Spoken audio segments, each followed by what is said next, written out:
So the dust has begun to settle after the closure of the summer transfer window, and I've already given kind of an overall assessment, but I wanted to focus in on Chelsea signings and do a bit of a tier list on where I rank every Chelsea signing this summer.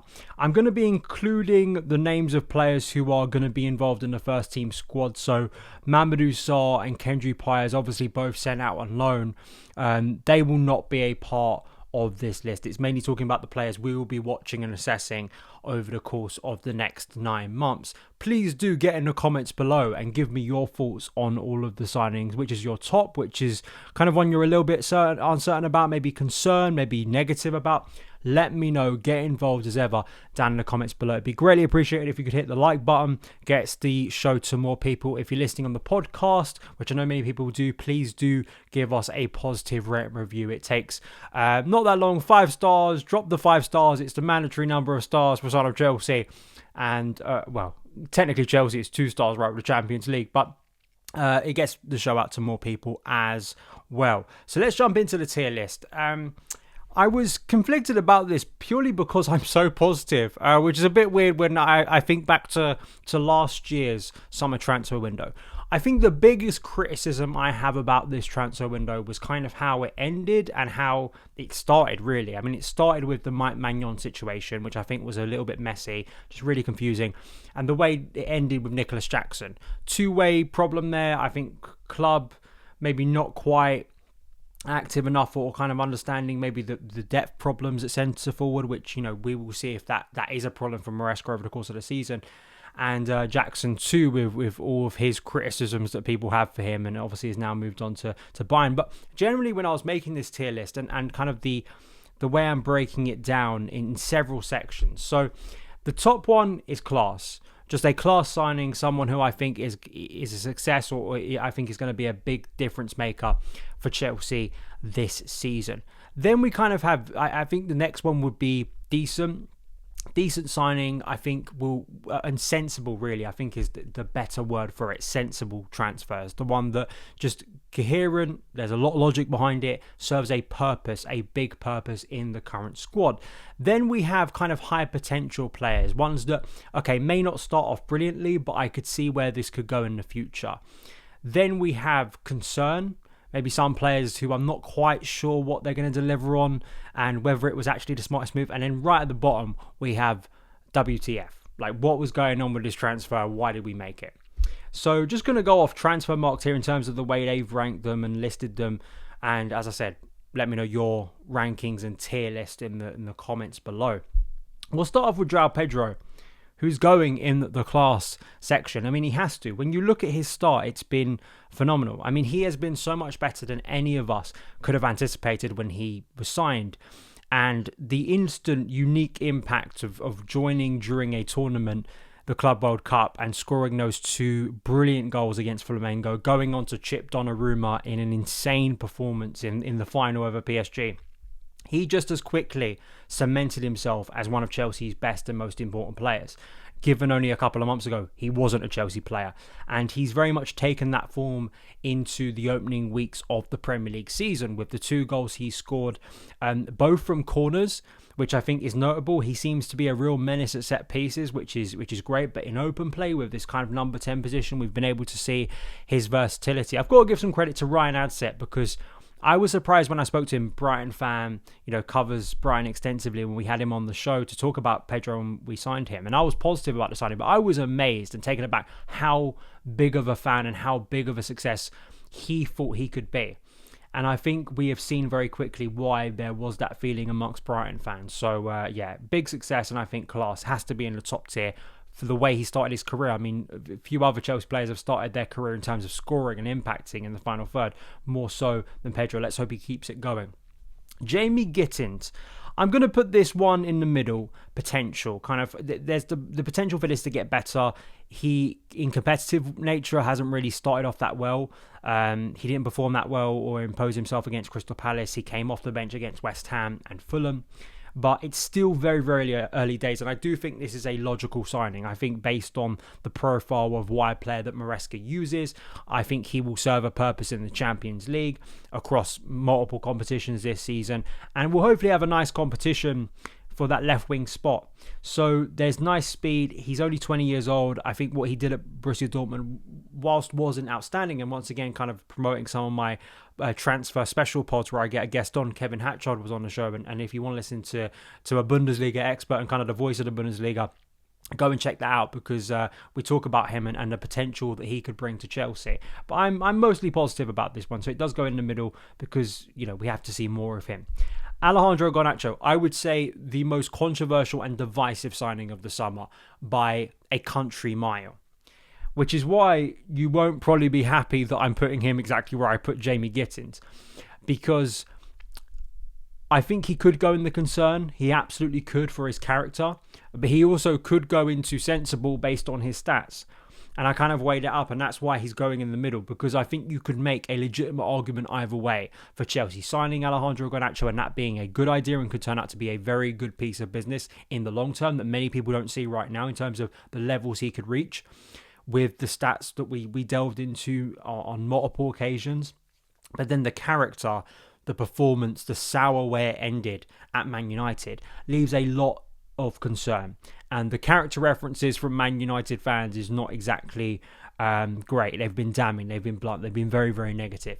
And are we bringing in a character that's not going to be great for the dressing room, isn't going to really elevate what we can do, and, you know, maybe blocks the path of some other players like Tyreek George, who, you know, I know he stayed now, but, you know, how much football is he going to get on the left of Chelsea's attack? So yeah, that's why it's going in the middle, and I think that's probably putting me in the minority, because I think everyone I've seen has a very extreme opinion on Garnacho. You either think it's a great piece of business, or you think it's terrible, and why did we make this deal? I mean, maybe there are more of me out there. Let me know in the comments below whether you agree. Jerel Hato. I was going to put this as class because I'm really happy about this deal, but I'm going to put it in sensible because I do think it is the most sensible piece of business Chelsea did this summer in terms of incomings. We had to sign a backup left back. But it's not just signing any left back, it's signing someone tactically that fits into what Chelsea are currently doing. A player who I think profile-wise, physically, hopefully can adapt to the Premier League pretty quickly, moving from the Eredivisie, which we know that transition isn't always great, especially for attacking players. But defensively, he's got a nice build to him. He's, I think, could impose himself in the Premier League. And also because of his comfort with playing an inverted left-back role and also being able to play as a left centre-back, he kind of serves a dual purpose. And because he's so young, 19 years old, but still at his age, gaining a lot of first-team experience, I think this could be a great succession plan for Chelsea in the long term. So I think this has to go in sensible. I think it is a really sensible piece of business. Liam Delap. It's a real shame with Liam Delap at the moment because he has this injury and we're not quite sure how long he's going to be out for, and that's going to dent his first season and we're not going to see that much of him, or at least up until Christmas it looks like at the moment. And I think that's a shame because I think the overall signing should go in sensible. And the reason I say sensible is because for £30 million in this current market where you've got strikers going, and I'm not saying that Delap is to the same level as Alexander Isak, please don't misconstrue what I'm saying. But when you have the level of money going to strikers now, if you're buying a striker anywhere near their prime, I mean, it kind of feels like it's over 60 million. Like 60 million is kind of the base level. It's like paying for a wedding. You know you're going to be paying a level of expense and you're not going below it. You can easily go above it. So I think that's what I kind of feel about Delap, because it's like 12 goals for an Ipswich side in his first Premier League season. That is a good return. And I think his overall ability to get better, again, as with nearly all Chelsea signings, young player, potential to get better, but kind of felt like a low-risk punt as well for 30 million. I mean, this guy scored 12 goals. There was obviously excitement about him in the Man City Academy. We've already done that with a couple of players, one notable one in Cole Palmer that's worked out pretty well. And I think for the purpose we saw in the early weeks of the season before he got injured, of being a focal point, helping bring others into play, adding more of an aerial threat, that's why I like it, and that's why I'm putting it in sensible. Estevao. Some people will put Estevao right at the top as class.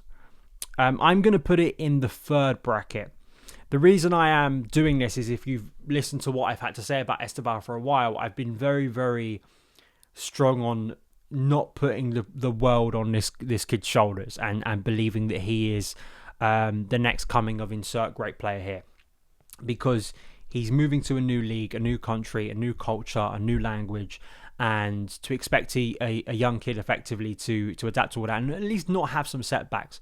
But having now been able to watch Estevao in the flesh and see what he can do, and see how comfortable he is, see how confident, the flair, the influence, and the hype that was there before, now actually seeing it start to come to fruition, still a long way to go.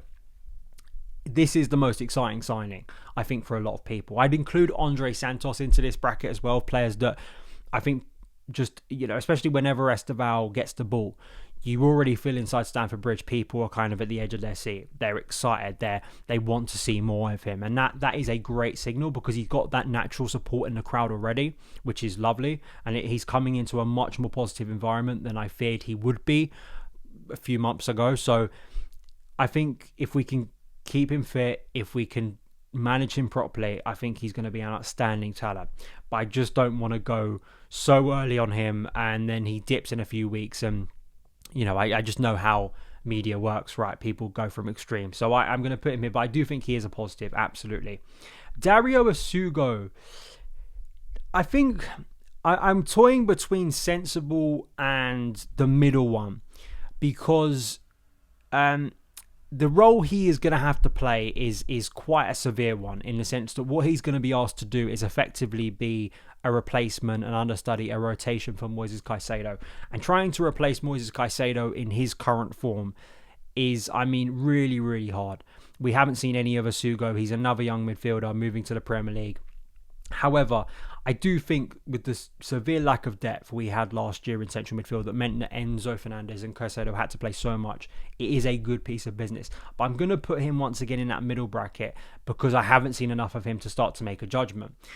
People who watched him for Sporting and watched him in the Portuguese league before he moved over to Chelsea were very high on him, and even in the brief appearances we've seen, there are positives, but again, one of those that we're going to have to see. But I think it could absolutely elevate itself onto the sensible bracket very quickly.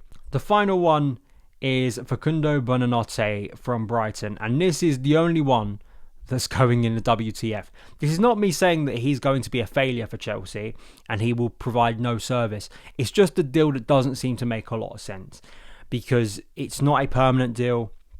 It's a deal for a player that, hasn't exactly set the world alight. He's only 20 years old, and he actually scored against Chelsea in the Premier League for Brighton a couple of years ago. So I'm not saying there's no potential, but he played for a pretty tragic Leicester side, which meant he, wasn't remaining at Brighton, who were in a much better place in the Premier League. So you're already kind of thinking, well, if he's ready to make the jump up to Chelsea, as we have with other players we've signed for Brighton, surely they would be a first teamer, kind of an integral player for Brighton. If you're thinking about that jump, has everyone missed something with Buonanotte, and he's going to make a jump and leap that many people don't expect?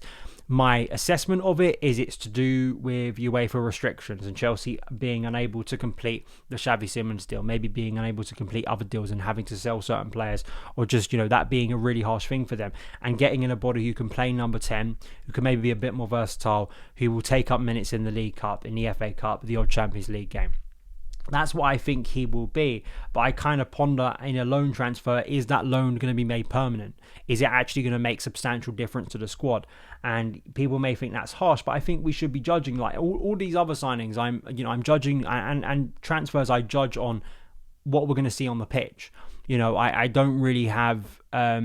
It's not that it bears no. Of course, it bears a lot of relevance to football finances, but at the end of the day, as fans, as people who analyse the football in front of us, I'm interested in that and what I see from players, and I just wonder how much of a difference he's going to make when maybe other players, even promoted from the academy. If he's basically going to be a very sporadic player, people have a go at me for saying always, back in the academy. Well, I think the track record's pretty good actually from our academy of developing players. But it's like, if he's going to gain minutes that are not that substantial, under 1,000, maybe under 500 during the season, it's like, why couldn't we give that to someone else? It's a puzzling move, and it's one of those that felt it feels more in 2024 than it does in 2025, because my overall verdict of 2025 is about a 6 or 7 out of 10, probably a 7 out of 10. Because I'm feeling a lot better today. It's a 7 out of 10 regarding Chelsea's transfer window. So that is my tier list. That is my feelings on the signings. I'm very positive. I'm mostly positive about this window. I think the late stumbles will drag it down for some people, and I understand why. I think the concerns over depth in centre forward without Liam Delap for a few months is also a concern. However, my main issue with the signings last year were, if you watched the show, if you listened to the show at the time, was not a lot of it was based on football logic, in the sense of signing players who were fundamentally brought in to address a footballing issue in the squad. And it sounds really, really simplistic, and it sounds blindingly obvious, like, isn't this is what football transfer is supposed to be? But that is how bad and incoherent last summer was, that so many deals just didn't make any sense. They didn't make sense if your starting point was, how can we make the Chelsea squad better? How can we bring in players who are going to add a service over the course of a busy season? I think this summer there's a lot more of that. And even if we have disagreements with Alejandro Garnacho, I think there is at least some understanding of what he could be on the pitch. So those are my thoughts, and give me your tier list and all your thoughts down in the comments below. I'll be back again very soon. We'll probably have a Garnacho special where we'll be talking about him, talking about Garnacho once again in depth. I also have a written review of my Chelsea transfer window and all of that stuff, breaking everything down, giving my written assessment on Substack. That's now online. You can go and check it out if you haven't already. Subscribe to Substack. It's free. I post regular articles there about Chelsea and things we don't always cover on this show. So all the best, and I'll see you soon.